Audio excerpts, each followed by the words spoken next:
syukur mau dimainin, mainin balik. Situ pemain, sini pelatih bos.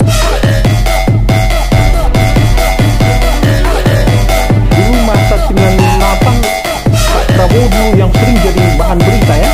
Iya, makanya Apa pendapatnya Pemain sebagai sini aktivis 98? jadi ini di forum ini juga ya, nanti mungkin bisa, saya mau minta maaf secara pribadi kepada Pak Prabowo ya.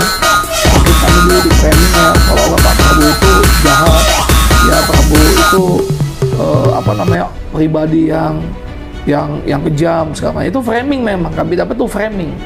Tapi ternyata saya berpikir-pikir begini, Pak Prabowo ini dia kehilangan keluarganya. Dia nggak diakuin sama mertuanya. Lah, kalau dia menjadi bagian dari Orde Baru, harusnya kan dia diterima sama Orde Baru.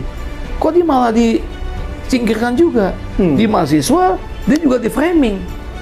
Saya berpikir tuh Bang, ya kan, saya berpikir. Akhirnya kemudian saya bilang, wah ini nggak mungkin nih, ya kan.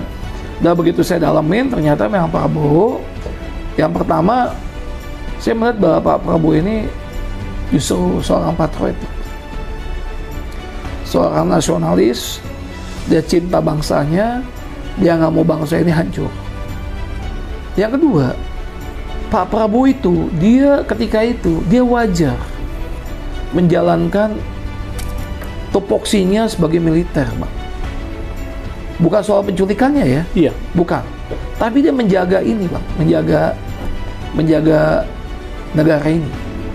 Seorang patriot sejati, dia tahu ada ancaman kali ini, ya kan? Apa yang harus dia lakukan?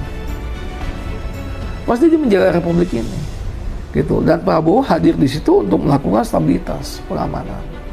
Sebelum pilpres, Bang, saya pelajarin soal Pak Prabowo.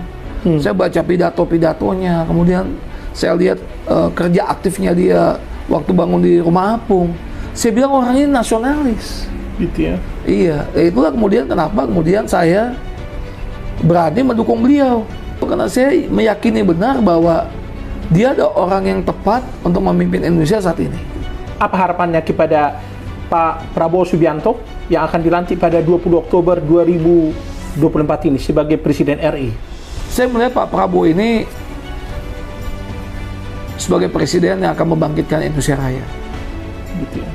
Dan kita harus bangga tuh Bang. Kenapa? Pembangunan nasional Indonesia tanpa nasionalisme nothing, Bang. Kita punya pemimpin yang nasionalismenya itu benar, proporsional.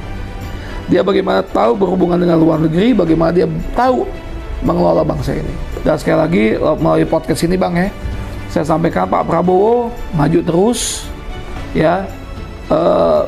Framing soal pelanggaran HAM, framing tentang hal-hal yang lain, itu jelas bukan framing yang berasal dari mahasiswa dan pengertian